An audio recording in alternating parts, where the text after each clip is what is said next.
In the name of Triune God, Amen. The Lord of hosts is with us, and the God of Jacob is our refuge. Let us pray. Gracious and heavenly God, we praise you and thank you for this community worship service. Lord, let this worship service may open up good understanding and knowledge of your word. We continuously beseech your presence to fill the participants who are in their respective places. We submit the rest of the time in your mighty hand and enable us to hear your word with open-mindedness. Provoke our thoughts and give us your perspective to look over the things which have happened in and around us. In Jesus' name we pray. Amen. For the glory of God, let us sing a hymn, I am not be ashamed. I'm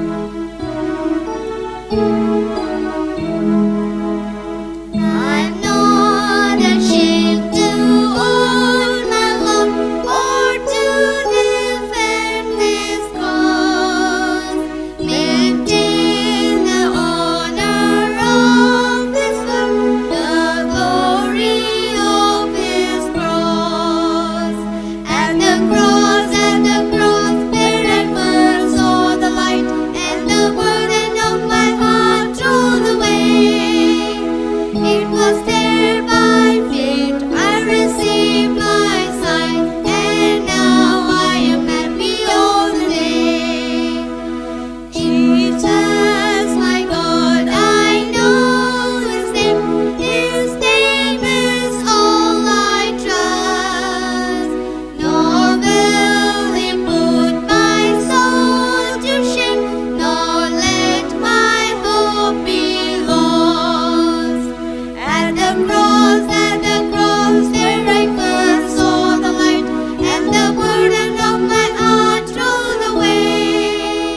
It was there by faith I received my sight, and now I am happy all the day. Firm as His throne, His promise stands, and He can now secure what I committed to His hand till the decisive hour. At the cross, where I first saw the light, and the burden of my heart thrown away. It was there by faith I received my sight, and now I am happy all the day. Then will we own my worthless name before His Father's face, and in the new Jerusalem appoint my soul a place. At the cross, where I first saw the light, and the burden of my heart thrown away. It was there by faith I received my sight, and now I am happy all the day.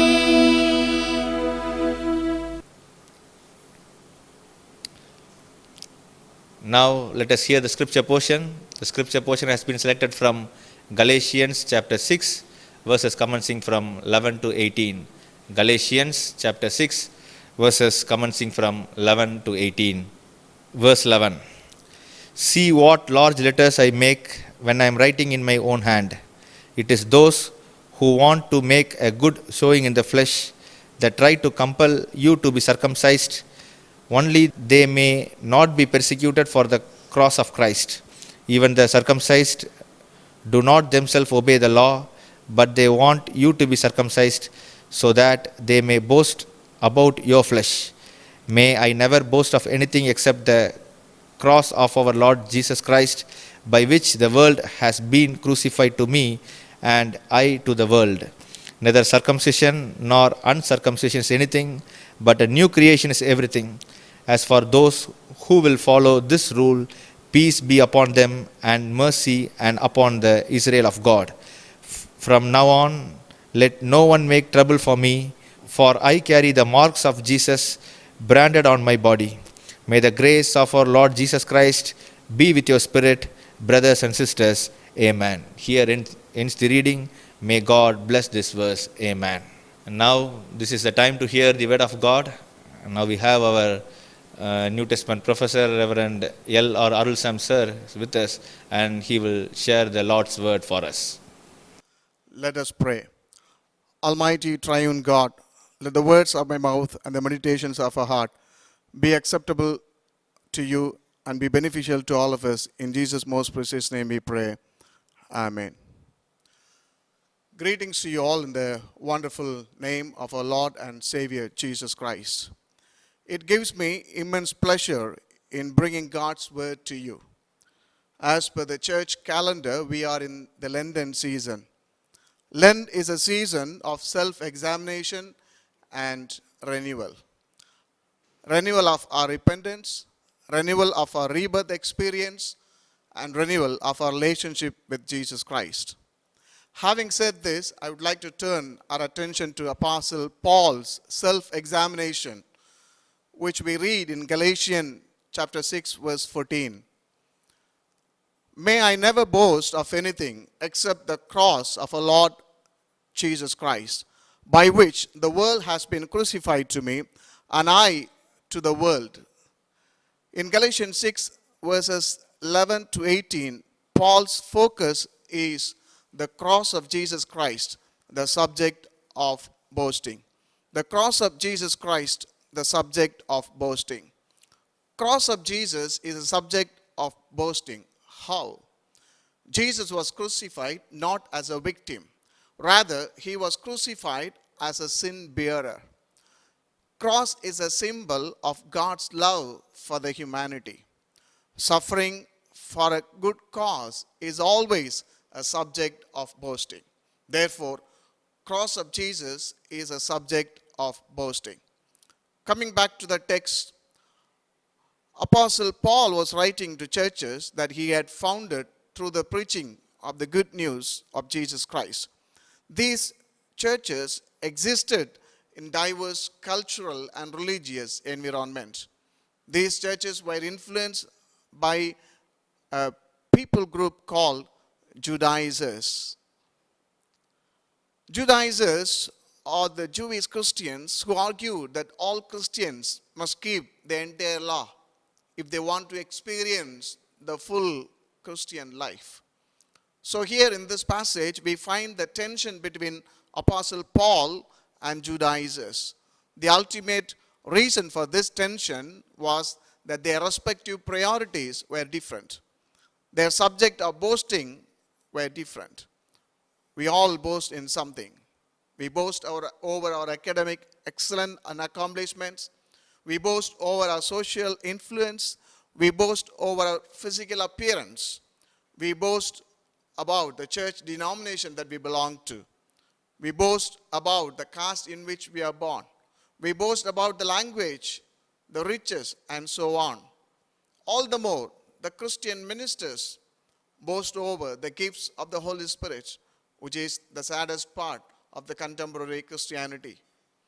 Here I pause for a moment to remind us Jesus' teaching that we find in Matthew chapter 7, verse 19 to 23. Every tree that does not bear good fruit is cut down and thrown into fire. Thus you will know them by their fruits. Not everyone who says to me, Lord, Lord, will enter into the kingdom of heaven, but only the one who does the will of my Father who is in heaven. On that day, many will say to me, Lord, Lord, did we not prophesy in your name and cast out demons in your name and do many deeds of power in your name? Then I will declare to them, I never knew you. Go away from me, you evildoers. So, my dear friends, beware of the prophets, wonder workers, false teachers who do not give the proper place and significance to the cross of Jesus Christ and the suffering that the cross demands from every disciple of Jesus Christ. Coming back to our text today, it is obvious that Paul had several reasons of boasting. He could have boasted his family heritage as he was a Roman citizen, his religious legacy that he was a Pharisee, his educational accomplishment, as he was taught by the eminent scholar called Gamaliel. His leadership qualities, being a member of Sanhedrin, the Jewish hierarchy in Jerusalem. However, Paul chose not to boast in the things that others would have boasted about, but he boasted in others would have despised. First boasting dealt here in this text is circumcision versus conviction. Circumcision versus conviction. Verse 12 to 14, we could ferret out this fact. It is about flesh versus faith, law versus the liberator, world versus witness, tradition of fathers versus tradition of Jesus Christ. Let us now turn to Galatians 6:12. It is those who want to make a good showy in the flesh that they try to compel you to be circumcised, only that they may not be persecuted for the cross of Christ. Verse 13, even the circumcised do not themselves obey the law, but they want you to be circumcised so that they may boast about your flesh. Paul was making his argument with Judaizers in verse 12 and 13. And in 14, he declares his position with cross of Jesus. Verse 14, may I never boast of anything except the cross of our Lord Jesus Christ, by which the world has been crucified to me, and I to the world. With these three verses, we could see the subject of boasting of Paul as well as the boasting of Judaizers. Paul was dealing with tension between circumcision versus conviction right through his epistle to Galatians. Galatians 5:6, Paul says, for in Christ Jesus, neither circumcision nor uncircumcision counts for anything. The only thing that counts is faith working through love. Paul makes it very clear that not circumcision, but conviction matters. He lays a strong emphasis for the cross of Jesus Christ. Paul was rebuking the Judaizers for their own showy nature in their religious life. Paul was cautioning the Galatian Christians not to fall prey to the fleshly motives of Judaizers. Paul was worried about Galatian Christians, for they began well, but as the time went by, they were losing their initial enthusiasm, the first love, the zeal for the teaching of Jesus Christ, the willingness to suffer for the cause of cross. So Paul briefly returns to the issue that prompted this letter, and specifically to the contrast between the motives of the Judaizers and his own motives. To illustrate the motives of Judaizers, I would like to place before you the four names which Warren Wiersbe uses based on this text to describe the priorities of Judaizers. First word he uses is braggarts, that is, boasters. Judaizers' main purpose in life was to win more converts so they could boast about the number. I would like to use two words here to describe their motive, that is, quantity versus quality. Judaizers are worried about the quantity, while Paul is concerned about the quality. While suffering is emphasized, quantity decreases, which bother the Judaizers. Therefore, the Judaizers emphasize the quantity and they compromise the quality. The second word Warren Wiersbe uses to describe their motive is compromisers. Judaizers preach circumcision and works in order to keep or in order to escape persecution. Paul was persecuted because he preached grace, salvation without works. Third word Warren Wiersbe uses is persuaders. Judaizers compel others to be circumcised. It is forcing one against one's own will. Here I would like to remind Jesus saying about Sabbath in Mark chapter 2 verse 27 and 28, which is against persuasion or forcing for the works of the law. The Sabbath was made for humankind and not humankind for the Sabbath. So the Son of Man is Lord even of the Sabbath. The fourth word wherein VSP uses is hypocrites. In 6:13, and even those who advocate circumcision don't keep the whole law themselves. It reveals their hypocrisy. They prove Jesus' teaching about Pharisees in Matthew 23 verse 3. So practice and obey whatever they tell you, but don't follow their example, for they don't practice what they teach. These motives of Judaizers bothered Paul. They are downplaying the significance of the cross of Jesus Christ, which Paul considers the only thing worth boasting about. Paul argues that it is not worth noting and following the impressions that the Judaizers push on. Rather, it is worth noting the conviction that cross demands from us. We are called to obey the demands of the Lord Jesus Christ. Paul sums up the whole issue by saying that ultimately, whether one is circumcised or not makes no difference. All that matters is the new creation, which is my second point. The second boasting dealt here is old legacy versus new life. Old legacy versus new life.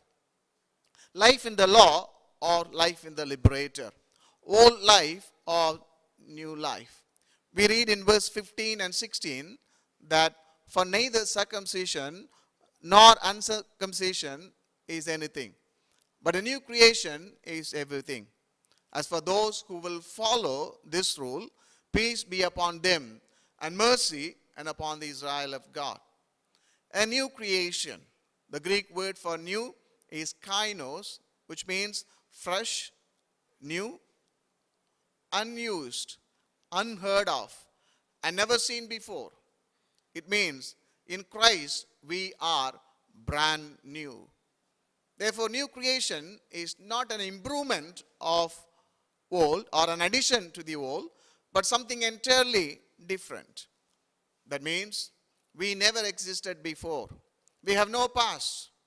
Jesus created us completely a new creation by his death on the cross. When I say that we have no past, when we become a new creation, our past, with its sin and failures, is forgotten by God. To illustrate this, I would like to place before you two verses from the Old Testament and New Testament. Isaiah 43:25. I am he who blots out your transgression for my own sake, and I will not remember your sins. Hebrews 8:12. For I will be merciful towards their iniquities, and I will remember their sins no more. In Galatians 6:16, Paul pronounces benediction to those who follow the rule of new life. We must remember that fact that Paul himself was an example for giving up all legacies in order to boast about the new life, which is centered on the cross of Jesus Christ. There was a time that Paul was boasting of every heritage when he became a new creation. He gave up every subject of boasting except cross. Jesus Christ, through his cross, gave him a new life, a new direction, a new agenda, new lifestyle, new priority, new vision. That is proclaiming the cross to the very ends of the earth. A new subject of boasting. So Paul boldly declares in Philippians 3 verses 7 and 8, yet whatever gains I had, these I have come to regard as loss because of Christ. More than that, I regard everything as loss because of the surpassing value of knowing Christ Jesus my Lord.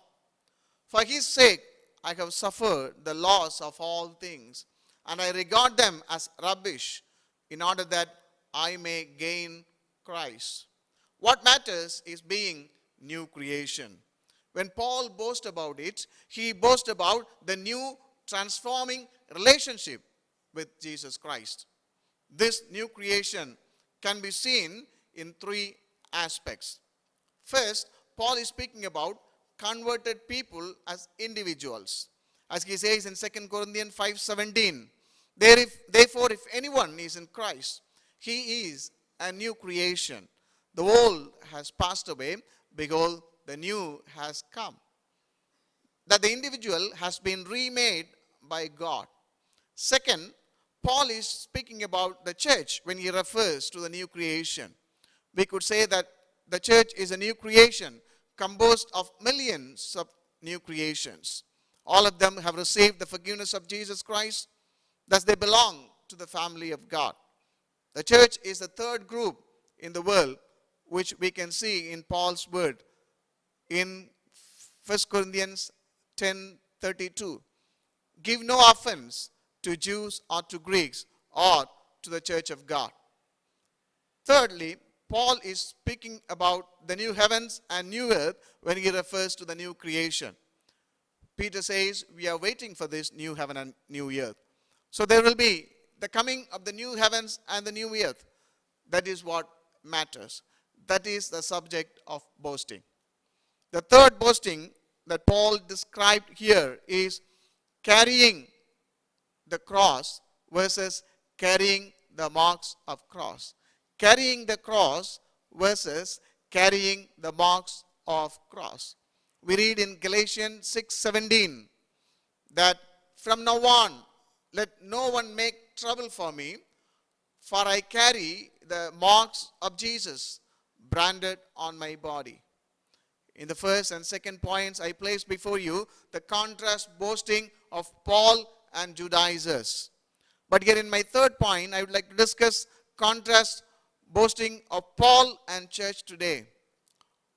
Paul boasts about carrying the marks of cross, while the church today simply boasts about carrying the cross. I mean, the church today is pleased and proud to carry the crucifix or the cross, but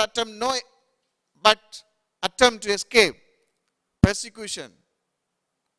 Or the church is not willing to carry the marks of Jesus Christ. What is the marks Paul is talking about here? Paul uses the Greek word stigmata, which means signs of ownership. In ancient times, signs of ownership were branded over slaves and cattle. That means signs of suffering show that whether one owns the cross. The marks or the stigmata which Paul bore in his body should not be confused with the marks of the mystics who claim to have the stigmata of the crucifixion in their own bodies in a later time. Paul referred to the scars on his body, which were caused by persecution for the sake of the cross of Jesus Christ. Paul says to then Judaizers and to the church today, don't talk to me about the brand mark of external ritual, which indicates bondage to the law and its ritual. I wear the brand of my new master, Jesus Christ, which is suffering. So suffering is the ownership mark that we are slaves to Jesus Christ. Willing slaves. Here are a few examples of Paul's own suffering. 1 Corinthians 4:11. To the present hour, we are hungry and thirsty. We are poorly clothed and beaten and homeless.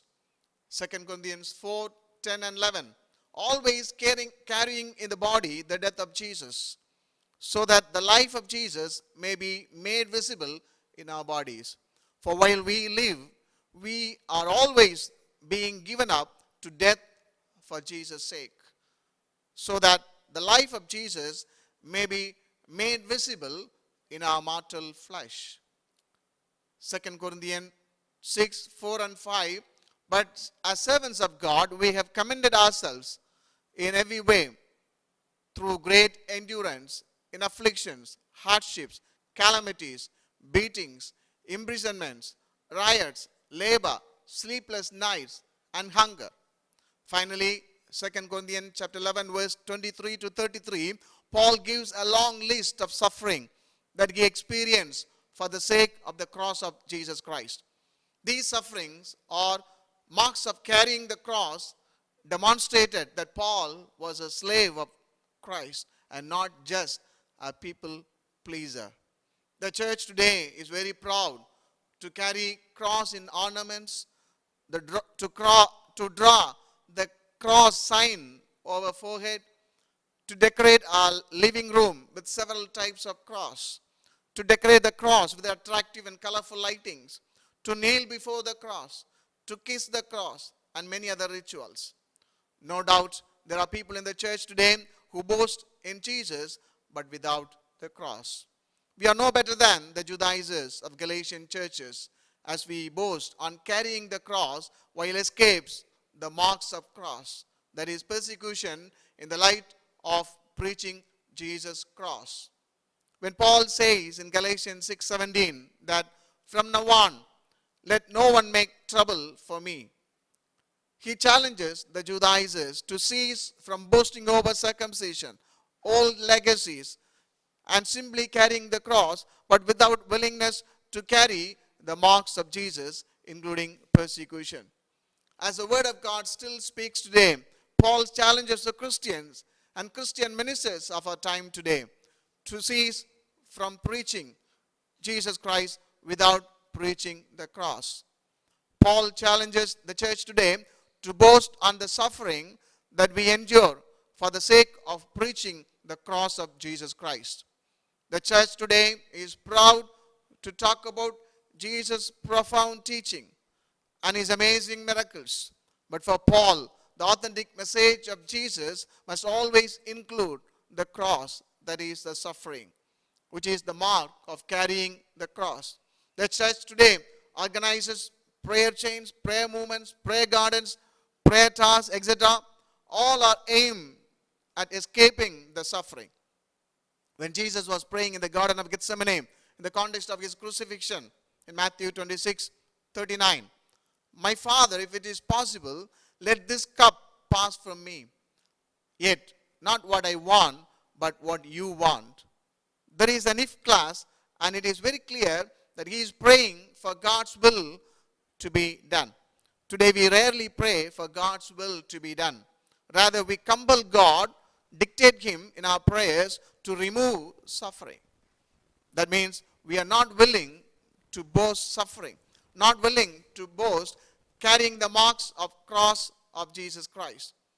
There are two religions before us. One is man's religion, the other is God's religion. On the one hand, man's religion emphasizes circumcision, old legacy, and carrying the crucifix. On the other hand, God's religion emphasizes conviction, new life, and carrying the marks of cross. We all know the world-famous ship called Titanic, which was built in the year 1912. The advertisement about the ship is this: God himself could not sink this ship. God himself could not sink this ship. This is nothing but man's religion and their own boasting. We all know the end of the first trip of this great ship, destruction. Thousands of people lost their lives. God destroyed their boasting.